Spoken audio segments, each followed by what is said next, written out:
we will move on to the part of MCQs. Question number 21. The number of field lines associated with a charge is infinite in number, finite but not countable, finite and countable, does not depend on magnitude of charge. So the correct answer is finite but not countable. So for 21 the answer is B. The charge is finite. The electric field lines associated with a charge is finite but not countable. Question number 22.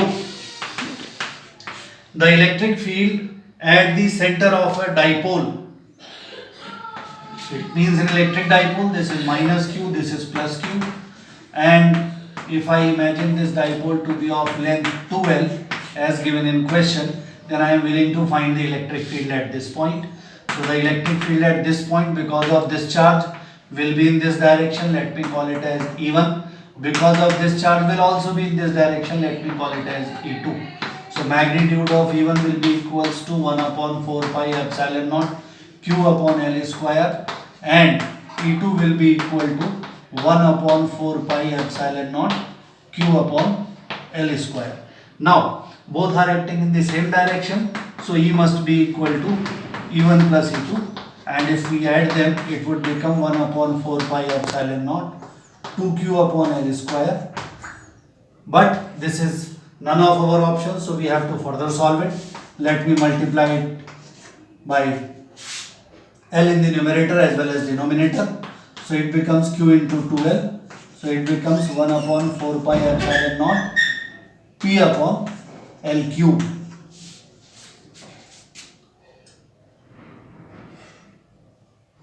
Question number 21. So 1 upon 4 pi epsilon naught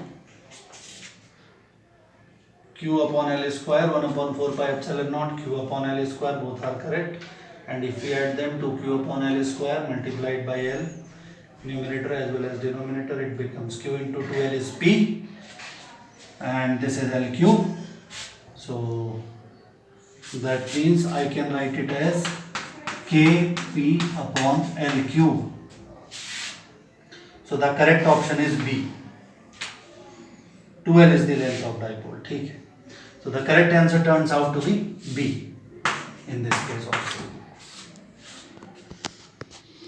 A uniform electric field of 10 to the power 4 Newton per coulomb is acting along x-axis. In it, a square plate of side 20 cm is kept at 30 degree from x-axis. The electric flux through the plate is. So this question is a good question. We have a plate placed like this. Only the side view is shown. Suppose this is the plate, then you can see this edge of the plate. So the plate is over here like this. This is your plate and this is your x-axis. So this is electric field. So electric field and the plate are making an angle of 30 degree with each other. Normal to the plate. Normal to the plate means something at an angle of 90 degree. So if it is at 90 degree, then the angle between the normal and electric field is 60 degree. So if I wish to find the flux, phi is equal to ES cos 60, and E is given as 10 to the power 4, S is 20 upon 100 into 20 upon 100, and cos 60 is 1 by 2.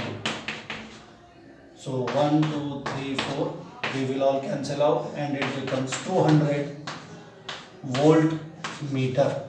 So that is your answer, and in this case all the 4 choices are not the appropriate answer to the question. So the correct answer should be 200 volt per meter.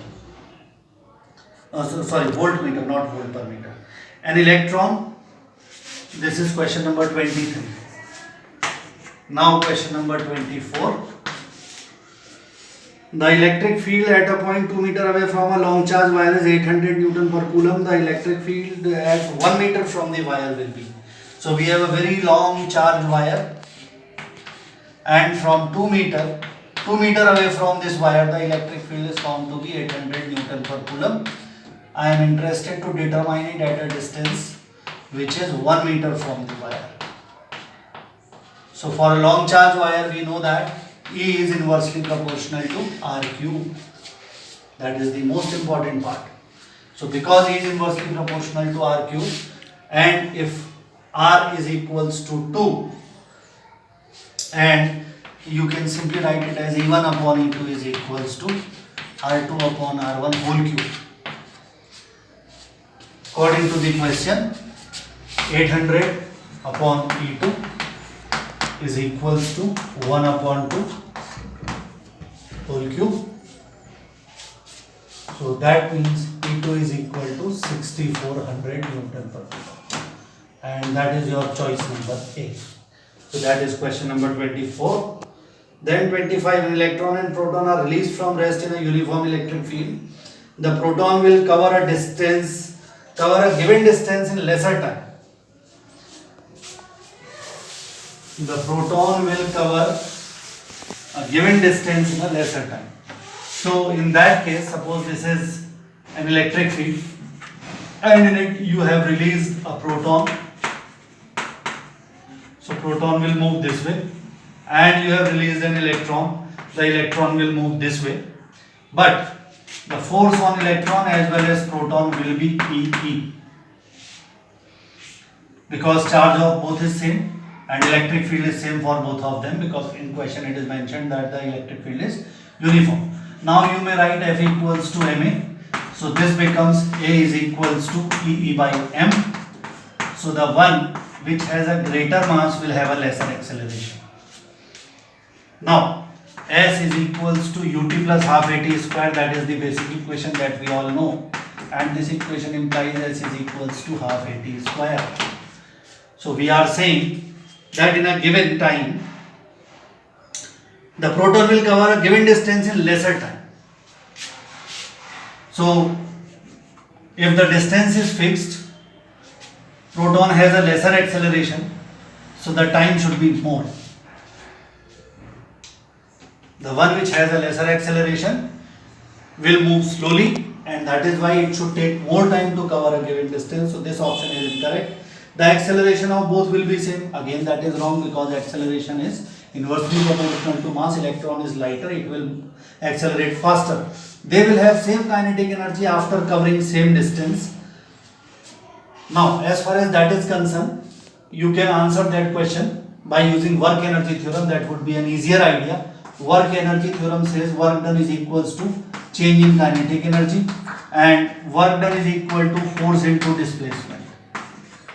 Now force is same for both, displacement is same for both, so change in kinetic energy will be same for both. So if they are moving by same distance, they will have same kinetic energy. This is the correct option. So delta K is same for both after covering same distance. The answer is the correct answer for this question. This was question number 25. Now we have question number 26. An electron is moving along x-axis with a speed u. It suddenly enters into a uniform electric field acting along y-axis. The path of the electron inside the electric field will be. Now this can be the situation. An electric field is acting like this. The field is uniform and an electron is moving, suppose in this direction. Electric field, this is the electron, and the electron is moving like this with certain velocity u. So when it goes into it, this is the positive charge plate, this is the negative charge plate. So electron will be attracted downward and it will move like this. So we are asking, what is this path? What would be the name of this path? So the answer to the question is parabola. Just check your concepts with projectile motion that you studied in class 11 and you can easily figure it out, or you can determine the equation of path of this electron's motion. That would be definitely parabolic in nature.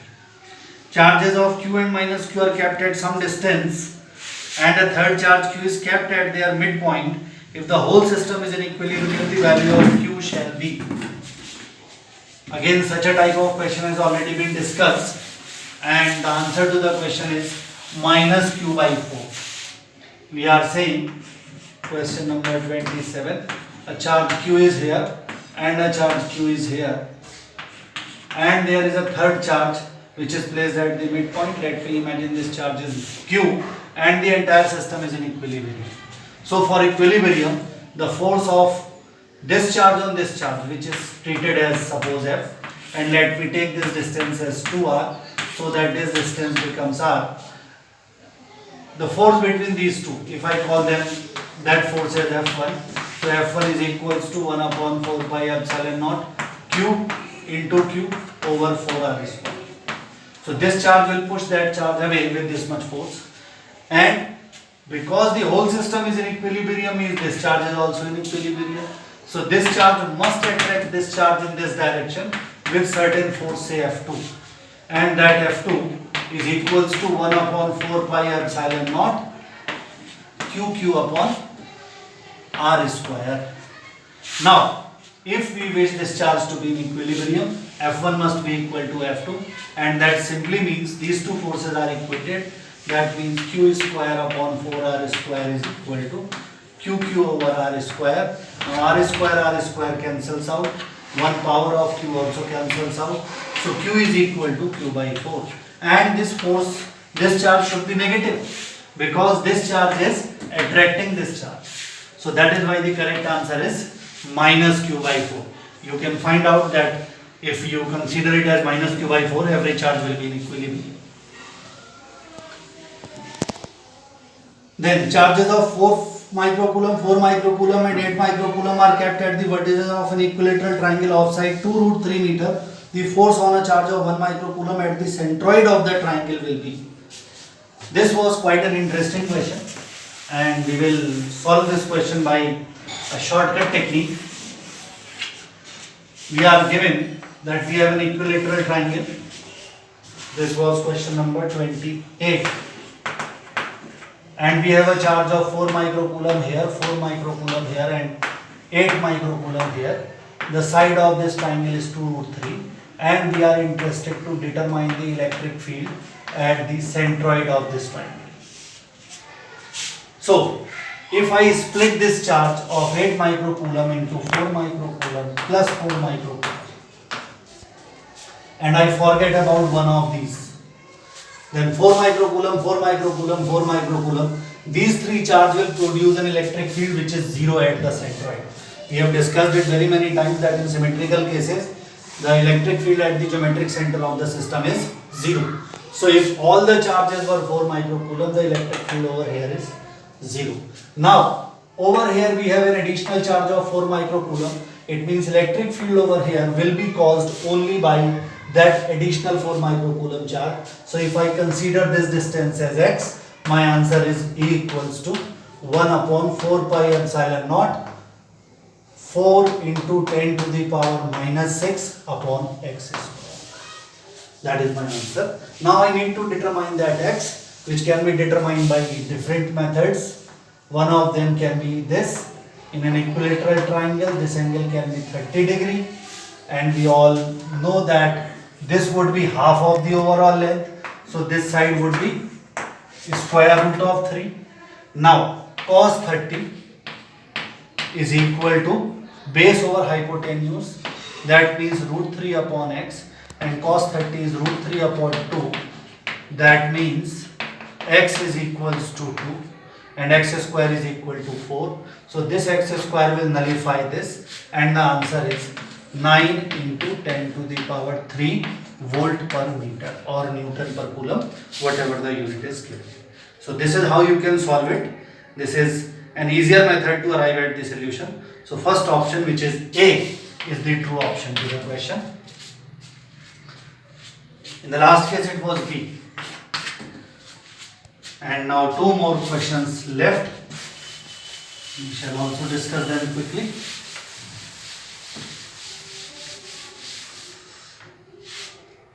So now question number 29. Question number 29. The electric field due to a short dipole on its axial and equatorial line. So on axial line and equatorial line, they are related as E axial is equal to minus 2 times of E equatorial.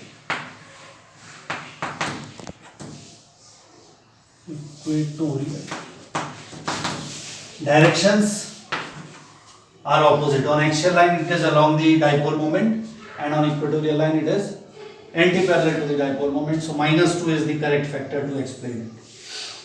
A rod of 15 centimeter is having a charge 3q on it. It is placed in a cylinder of radius 2.5 centimeter and height 12 centimeter. The maximum electric flux through the cylinder. This problem was a bit intuitive and imaginative in nature. We have a cylinder like this, and we have a rod which is 15 centimeter long. The rod is 15 centimeter long and it carries certain charge q. Now that rod is placed inside this cylinder, then what will be the maximum flux that can pass through this cylinder? Now according to Gauss theorem, flux through a closed surface is equal to sigma q over epsilon naught. So the case in which this cylinder contains the maximum charge will be the case of maximum flux. Now to contain the maximum charge inside this cylinder, the maximum length of this rod should be adjusted into this cylinder, but it is given that this is 15 centimeter, this is 12 centimeter. So the whole rod cannot fit into it straight away. So we have to put it in a slant position, and it is given that the radius is 2.5 centimeter. So if I put this rod like this, so the distance from here to here by Pythagoras theorem I can determine this is 2.5, this is 2.5, overall this becomes 5, this becomes 12, so this becomes 13 centimeter. So only the 13 centimeter of this rod can be fit into this cylinder at most.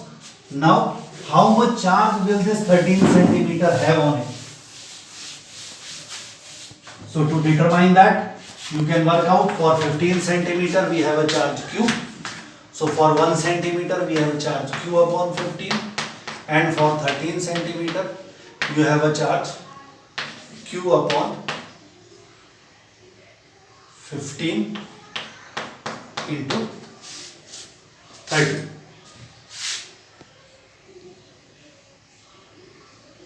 Charge is given as 3q, not q. So if it is 3q, so it will be 3q, it will be 3q, it will be 3q, and that means 13 centimeter of the rod will contain 2.6 q charge, and hence the flux that it can have is this much. That can be the maximum flux, and which was option number C. So these are certain questions from your quiz. Hope you have done it nicely. Thank you.